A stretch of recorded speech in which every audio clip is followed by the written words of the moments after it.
There's a house in Fort Worth, Texas, that a man named Jim Walker still lives in today. It's the same house he was sleeping in on the night of February 17, 1974, when he was 12 years old.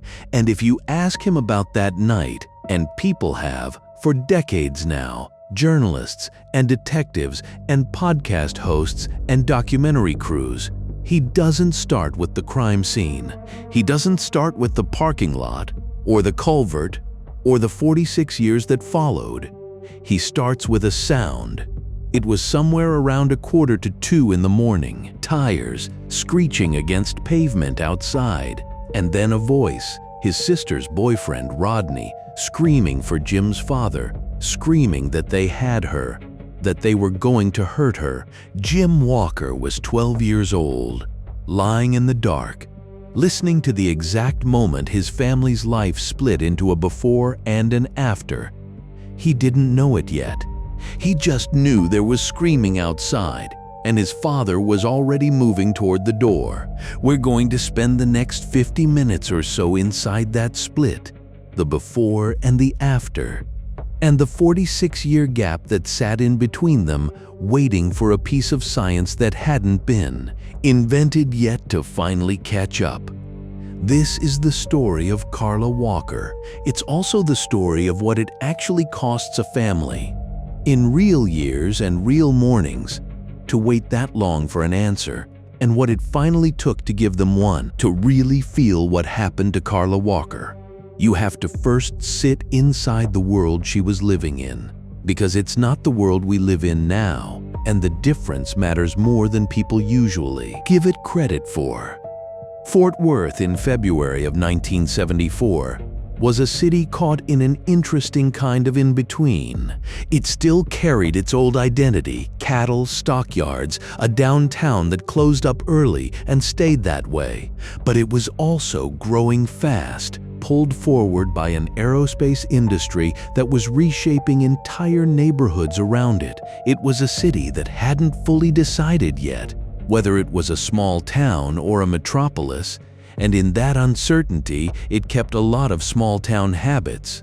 Doors that didn't always get locked, teenagers who came and went at night without a second thought from their parents, because nobody had yet been given a strong enough reason to think twice. Bowling alleys in this era weren't just bowling alleys. They were one of the last stops on a teenage Saturday night, the place you swung by after a dance, not because you needed to bowl, but because it was open, it was lit, it was safe, and everybody's friends might be there.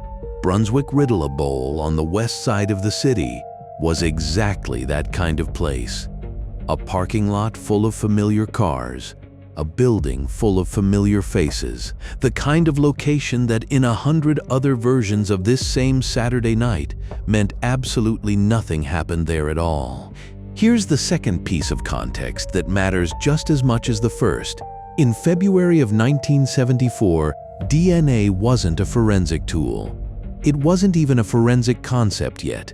Genetic fingerprinting, the idea that a person's biology could be read like a signature, was still 11 years away from being developed in a laboratory in England. And it would be nearly 2 more decades after that before American police departments used it as a matter of course. What that means is simple and worth sitting with before this story moves any further. If what happened to Carla Walker didn't produce a confession or an eyewitness who could identify a stranger face in the dark, or a piece of evidence that 1970s forensic science could actually use, it had a real serious chance of never being solved. Not because anyone would stop trying, because the tools to finish the job hadn't been built yet. Keep that thought close. It's going to become the entire engine of the second half of this story. Ask anyone who knew Carla Walker to describe her, and something interesting happens. The words don't really vary. Bright, popular, small in size, 5 feet tall at most, barely 100 pounds, but somehow never the smallest presence in a room. She was a junior at Western Hills High School. She had a wide circle of friends, the kind of social gravity that pulls people toward you without any visible effort. She had a boyfriend, Rodney McCoy, high school sweethearts, in the phrase both families would use for the rest of their lives to describe them.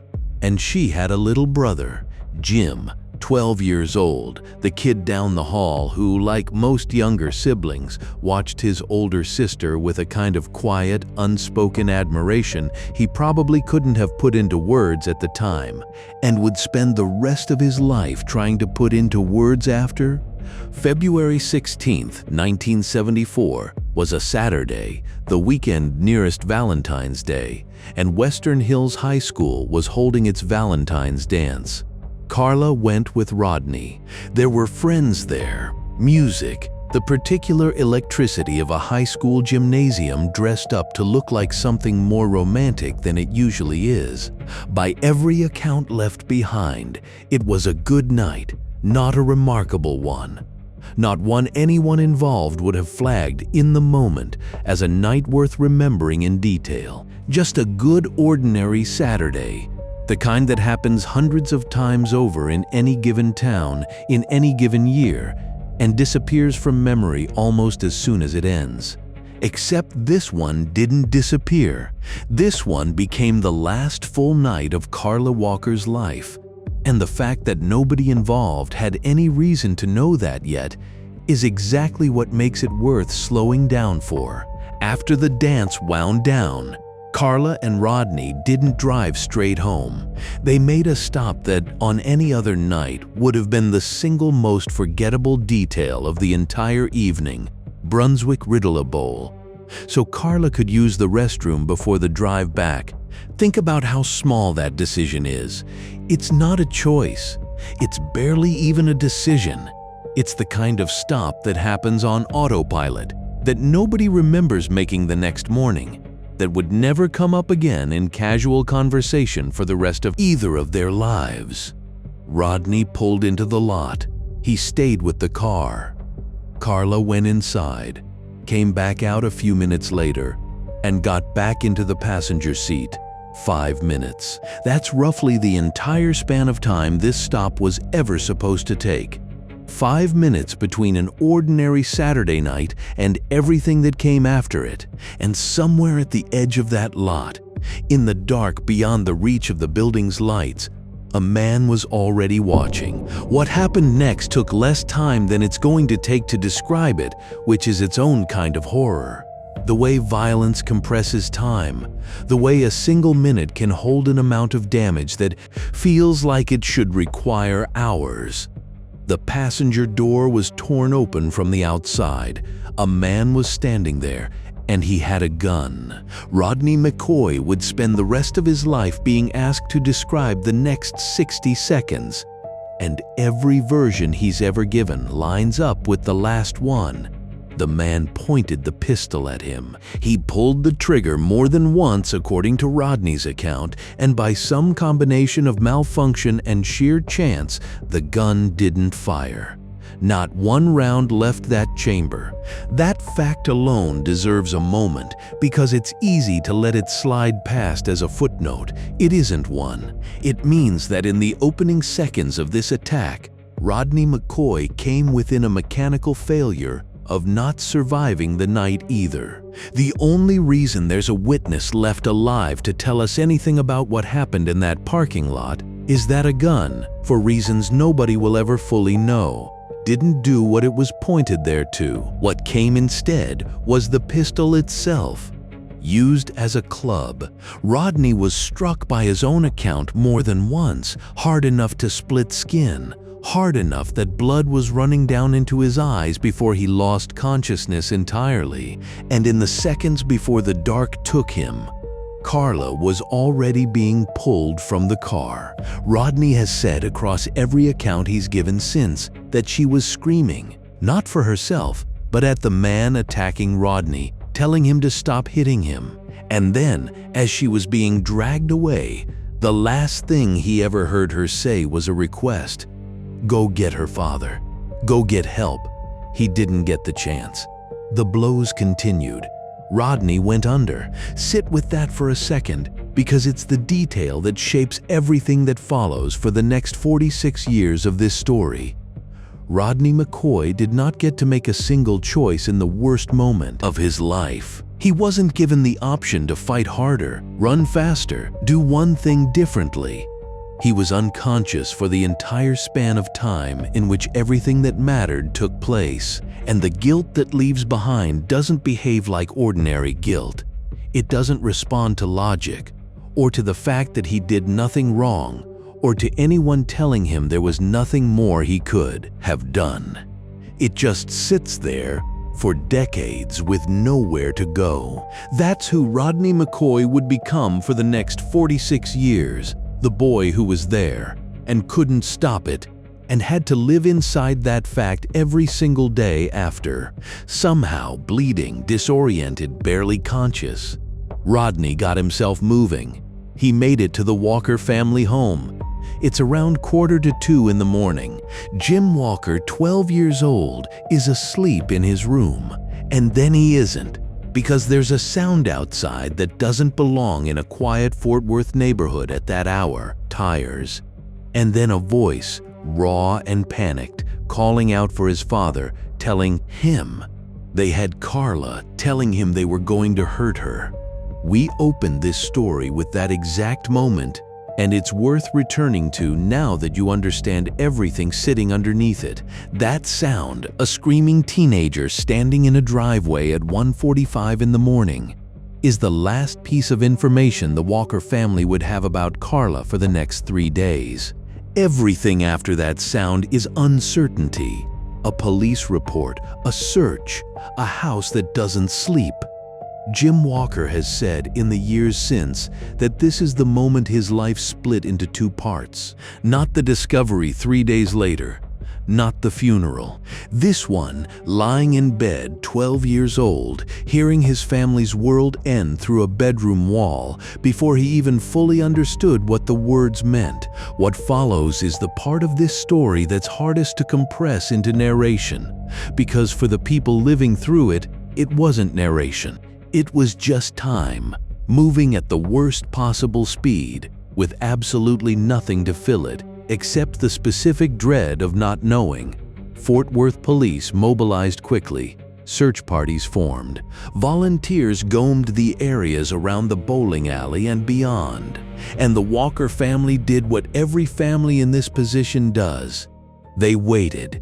In a house that had only hours earlier been an entirely ordinary place and was now the center of a search for a missing 17-year-old girl. There is a specific, cruel arithmetic to a missing person's weight.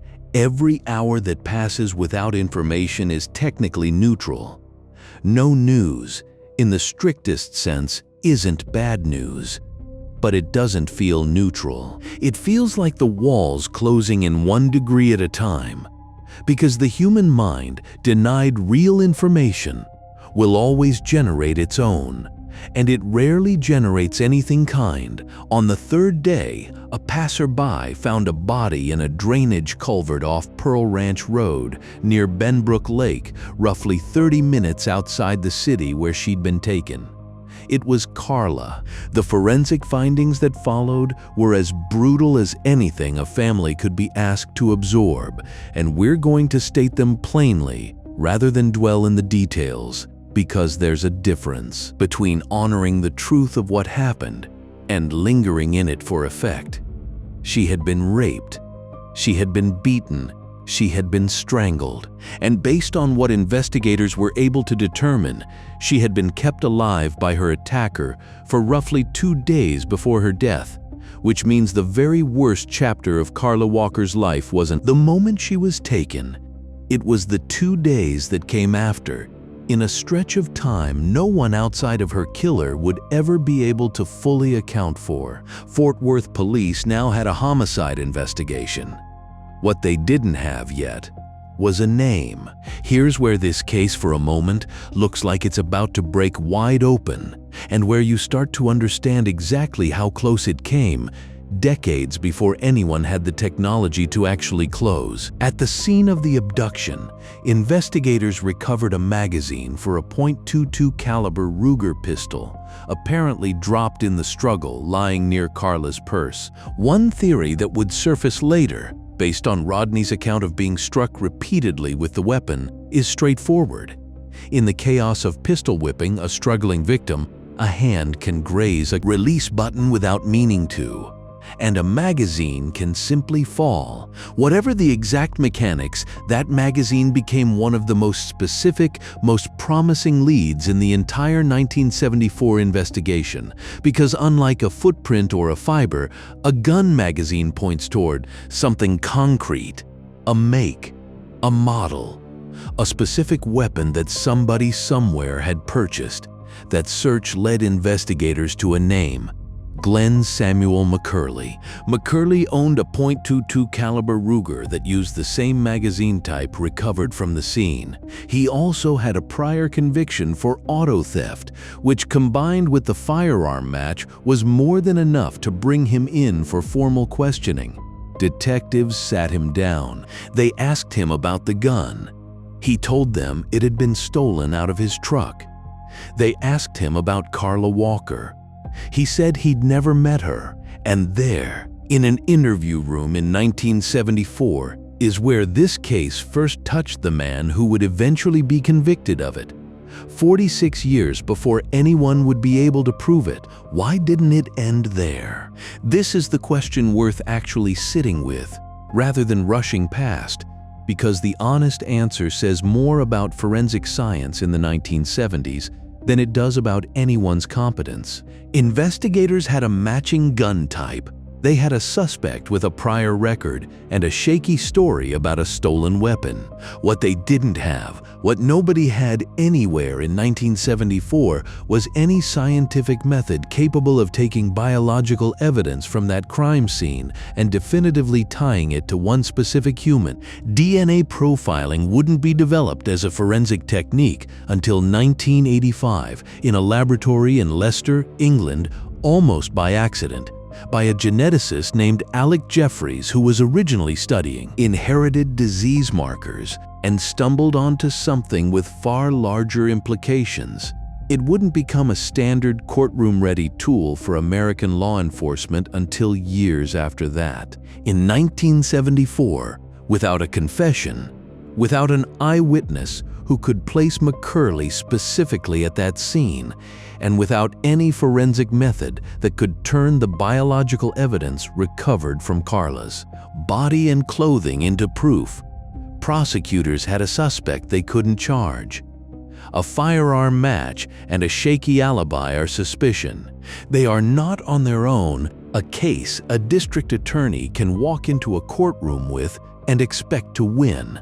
McCurley was released, and the file on Carla Walker's murder did the thing that cases without a clear next step tend to do.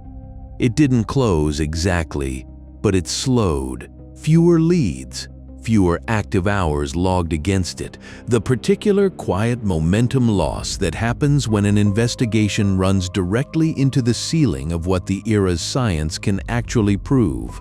That ceiling would stay in place for the next 46 years. This is the part of the story that gets skipped in most retellings. And it's arguably the part that matters most because it's not one story anymore. It's two, running in parallel, in the same city, for nearly half a century without ever touching. For the Walker family, the years after 1974 were built around an absence that never resolved.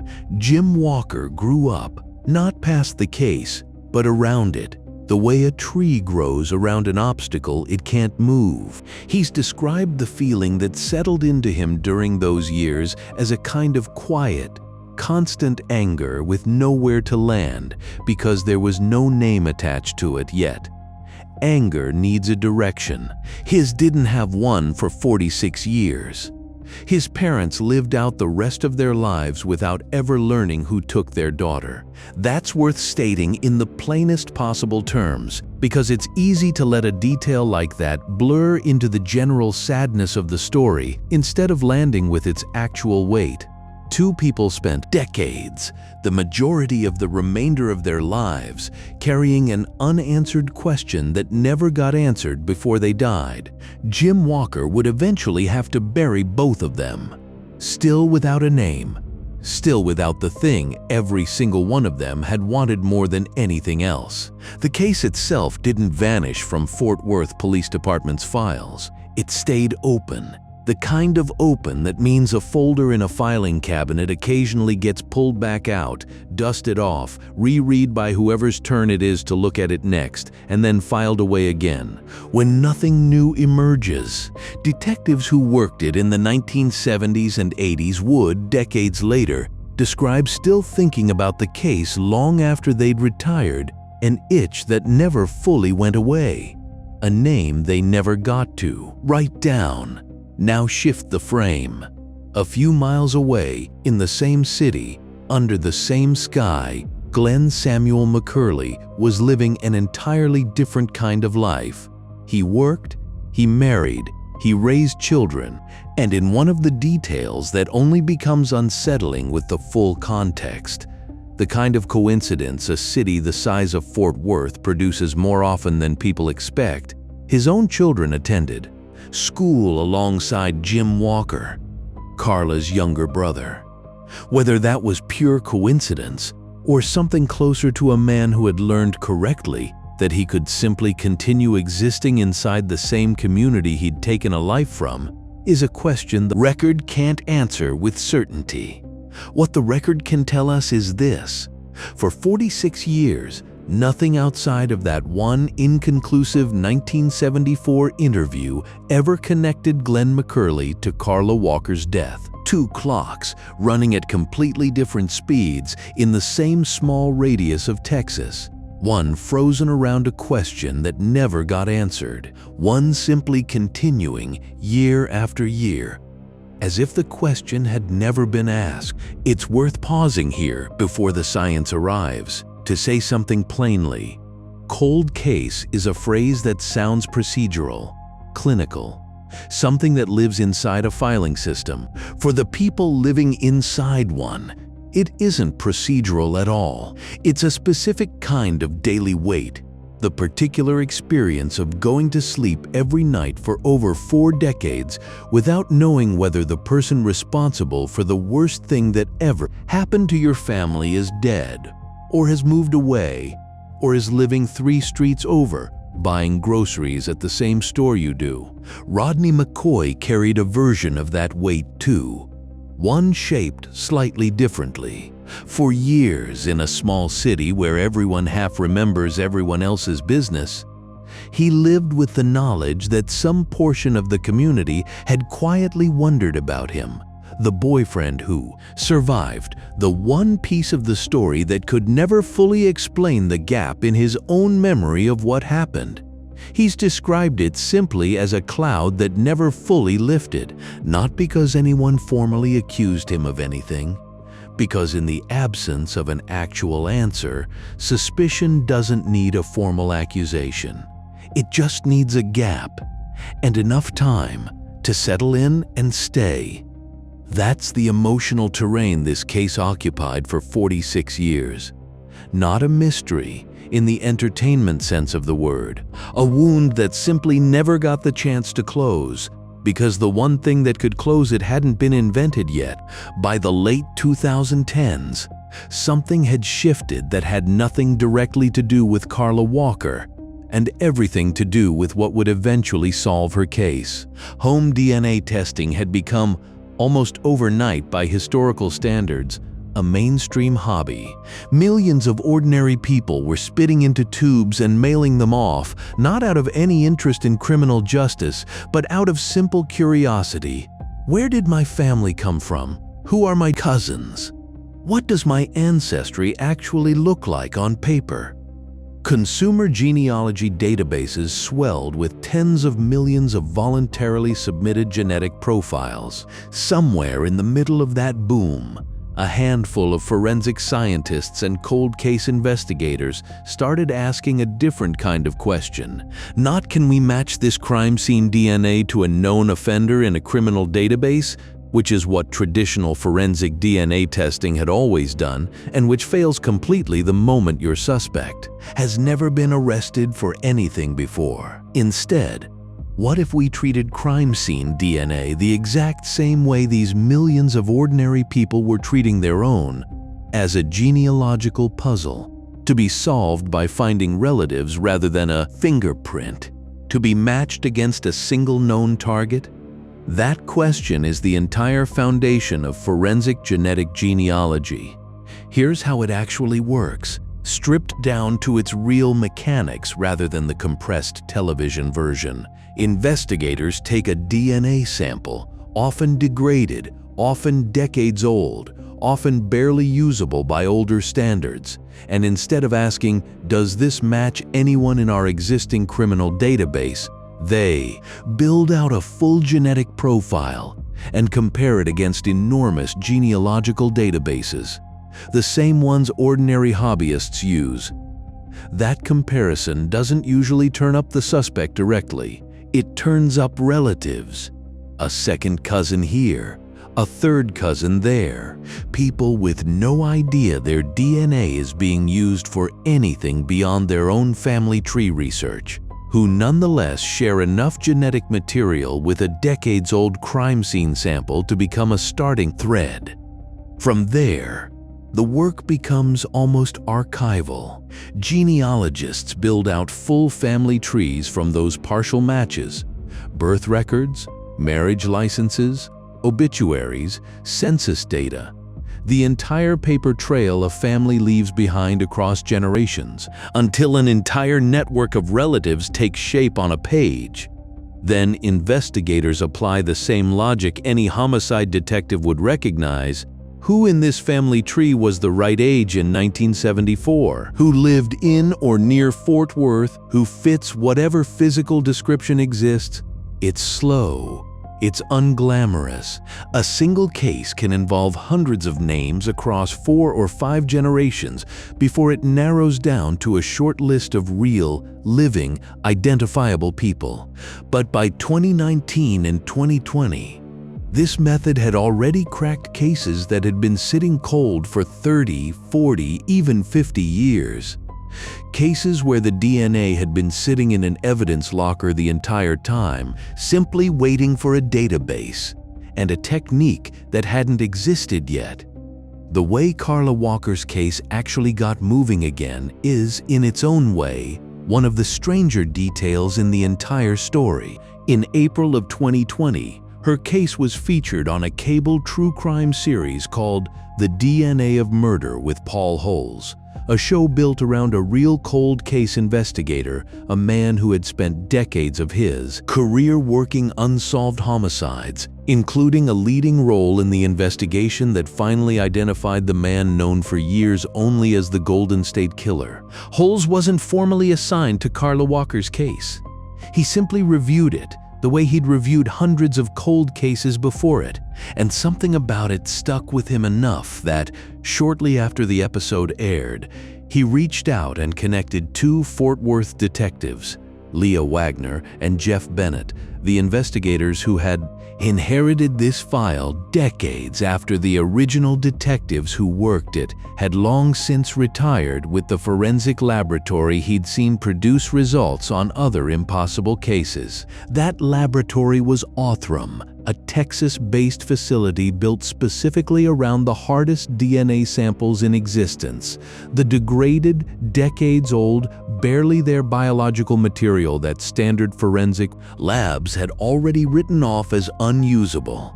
There's something worth noting here about how this case actually got its second chance. It wasn't a routine reopening triggered by internal policy. It was a chain of small, specific decisions. A television producer choosing this case out of hundreds of possible cold cases to feature. A retired investigator with a genuine lasting interest in unsolved homicides watching that episode and picking up a phone. 2 detectives willing to pursue a lead that had already failed the department once, 46 years earlier. Remove any one link in that chain, and there's a real chance this story doesn't have an ending at all. The biological evidence recovered from Carla's body and clothing back in 1974 had spent 46 years in storage, not in ideal, climate-controlled conditions built for the future, because nobody had any way of knowing what the future would eventually be able to do with it. Just standard evidence storage, doing its best against 46 years of simple time. Some of what remained was too far gone to work with. DNA recovered from Carla's dress, when finally tested using modern techniques, turned out to be too weak and too incomplete to build a usable profile from on its own. But a separate sample, DNA recovered from her bra, had held up. It was degraded, difficult, exactly the kind of sample that a standard crime lab would have set aside as a lost cause. It was also exactly the kind of sample Othram had been built to handle, where conventional forensic DNA testing typically reads a few dozen genetic markers, enough to compare against a known suspect, but not enough to build out a meaningful family tree. Othram's sequencing methods could access hundreds of thousands of markers from the same tiny amount of material. That difference in scale is the entire reason this case was unsolvable in 1974, unsolvable through routine testing even as late as the 2000s, and solvable, finally, once the right kind of laboratory got the right kind of access to it. It had also already failed one test that mattered enormously to the investigation. Back when the case was periodically revisited over the decades, the DNA evidence had been run against CODIS, the Combined DNA Index System, the national criminal database that every U.S. crime lab checks new evidence against. It came back with no hits. Not because the science had failed, because CODIS only contains people who have already been arrested and processed into it. If your suspect has never been arrested for anything serious enough to land him in that system, CODIS will never find him, no matter how many times you run the sample. That single fact is worth sitting with, because it's the clearest possible illustration of exactly why this case needed a completely different kind of science, not just a more advanced version of the old one. Glen McCurley was never going to show up in a criminal database. His approach for 46 years, whether by luck or by design, had been to simply live a life that never put him back in a system built to catch people through their own criminal history. Genetic genealogy doesn't need a suspect's own history. It needs a family tree. And everybody has one of those, whether they've ever been arrested or not. When the profile built from Carla's bra sample was finally run against genealogical databases, it didn't return a name. It returned a family. Genetic matches pointed toward relatives living in Denton County, north of Fort Worth. Second and third cousins, the kind of distant genetic connection that requires real genealogical labor to turn into something useful. Investigators and genealogists worked outward from those matches, building the family tree branch by branch, name by name, until it narrowed to a specific set of candidates. 3 brothers, all sharing the surname McCurley. For anyone who had spent real time with this case file over the decades, that name would have landed with an entirely different weight than it would for anyone hearing it for the first time, because it wasn't unfamiliar. It was the same family name that had already been sitting inside Carla Walker's file since 1974. The man with the matching pistol, the shaky story about a stolen gun, the interview that went nowhere for lack of anything more than suspicion. 46 years later, science that hadn't existed yet in 1974 had walked itself directly back to the same door Fort Worth detectives had already knocked on once. A genetic genealogy match narrows a family tree. It doesn't on its own prove which specific person inside that tree committed a crime. That last crucial step still belongs to old-fashioned detective work, the kind that doesn't require a laboratory at all. Detectives Wagner and Bennett needed a direct DNA sample from Glen McCurley himself, obtained in a way that would hold up in court. So they did what cold case investigators have done in similar situations across the country. They watched, they waited, and they collected something he had already discarded. McCurley, 77 years old by this point, was under quiet surveillance. At some point during that surveillance, he stopped at a McDonald's, drank from a straw, and threw it away. An entirely ordinary, forgettable action, the kind of thing a person does 1,000 times, without ever thinking about it again. Detectives recovered that straw. The DNA on it was compared directly against the genetic profile built from the evidence in Carla Walker's case. It matched. 46 years after Glen McCurley sat across from Fort Worth detectives and told them he'd never met Carla Walker, that a stranger had simply stolen the gun that matched the crime scene evidence. A discarded drinking straw finally said otherwise. On September 21, 2020, Fort Worth police took Glen Samuel McCurley into custody and charged him with the capital murder of Carla Walker. At the press conference announcing the arrest, Jim Walker stood alongside the investigators who had finally closed the gap he'd been living inside since he was 12 years old. He would describe the moment later, using a single word that had apparently been sitting ready in him for a very long time.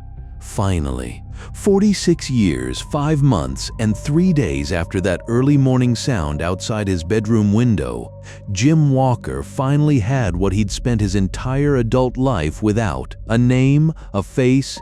For Rodney McCoy, the arrest meant something specific too: the lifting, at last, of a cloud that had never fully gone away. The quiet suspicion that had shadowed him for over 4 decades simply because no one else had ever been formally connected to that night. And for the detectives who'd inherited this file, some of them not even born yet when Carla Walker died, the arrest was proof that the work their predecessors had done in 1974 hadn't been wasted. After all, it had simply been waiting patiently in a filing cabinet for the rest of the world's science to arrive and finish what it started. Glen McCurley's trial began nearly a year later, in August of 2021, in a Tarrant County courtroom in front of Judge Elizabeth Beach. For the first several days, he maintained the same story he'd apparently been telling himself and everyone around him for 47 years. Not guilty. His defense argued that the physical evidence tying him to the scene was weaker than prosecutors claimed, and that anything he'd said to detectives during his 2020 interrogation had been coerced out of an elderly, ailing man who was simply telling investigators whatever he thought would make the questioning stop. Then prosecutors played the interrogation video for the jury. What that video shows is not a single dramatic confession, it's something slower, and in its own way, more unsettling.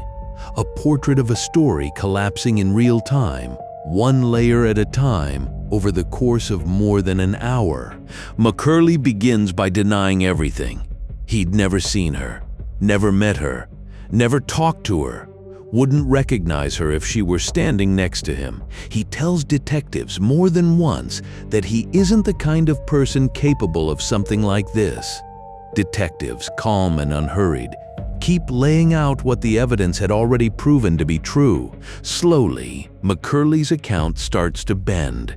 He admits to being present that night after all. Then he offers a version where he's cast himself as something closer to a rescuer than an attacker, describing Carla as grateful to him for supposedly getting her away from a dangerous situation with her boyfriend.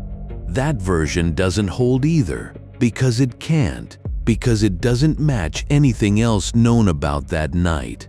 Eventually, the story breaks down completely, and McCurley admits what the DNA had already confirmed, that he assaulted her and that in his own account, he strangled her out of fear once the situation had gone further than he says he intended. Jurors watched this unfold across a video that ran for well over an hour. Several people in the courtroom gallery reportedly walked out in tears during the playback. It's worth pausing on that detail. Not for its shock value, but for what it actually tells you about what a confession like this does to the people forced to sit through it. It isn't relief. There's no clean, satisfying resolution in watching a man finally admit, 47 years late, to the worst thing that ever happened to your family. What it does instead is replace decades of uncertainty with something far heavier: certainty. Every detail a family had spent 46 years trying not to fully imagine, confirmed out loud in the voice of the man responsible.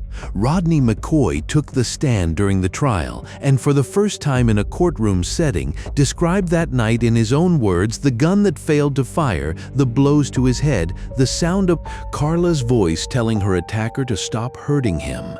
And finally, the last thing he ever heard her say, a request to go get her father. He also spoke about the 47 years that followed, the particular specific weight of having survived a night he could never fully account for, and having lived in the years since with the quiet awareness that some part of the community around him had never entirely stopped wondering about the one piece of the story that had never made complete sense. Testifying for Rodney wasn't simply about providing facts to a jury. It was the first time in nearly half a century that he got to put his own account of that night into a room where it would finally definitively be believed. On the third day of trial, before the jury ever reached a verdict, something shifted. Judge Beach informed the courtroom that she had received a signed document from Glen McCurley, a written confession, along with a formal request to change his plea from not guilty to guilty. McCurley stood. He was sworn in. He waived his right to continue the jury trial, and he pleaded guilty to the capital murder of Carla Walker. Prosecutors had already made the decision months earlier not to pursue the death penalty. That wasn't leniency. It was strategy built around certainty. A guilty plea and a life sentence meant no lengthy appeals process stretching years or decades into the future, no possibility of a retrial reopening the entire case, no chance the Walker family would be pulled back into a courtroom a second or third time for something they had already waited 46 years to see resolved once. Judge Elizabeth Beach sentenced Glen Samuel McCurley to life in prison. In the courtroom, Carla's sister, Cindy Stone, addressed him directly. She described who Carla actually was. Not an abstraction, not a case file, but a specific real person she had shared a childhood bedroom with for 17 years. She told him plainly that he'd had choices that night, many of them, at every single point along the way, and that he had chosen, deliberately, to go looking for someone to hurt. Jim Walker would later describe that moment not simply as justice for his sister, but as a kind of healing that reached beyond his own family entirely, something the whole surrounding community had been quietly waiting decades to feel resolved. Glen Samuel McCurley spent just under 2 years in prison following his conviction. He died on July 14, 2023. It's worth doing the actual math out loud rather than letting it pass by as a footnote. McCurley evaded any consequence for Carla Walker's murder for 49 years. He served less than 2 behind bars. There's no way to frame that arithmetic so that it resolves into something that feels fully fair for Carla Walker. That wait lasted almost half a century for the people who loved her and who never once let her file close, not in 1974 and not in any of the 46 years that came after. It was far, far too long, but it was not forever.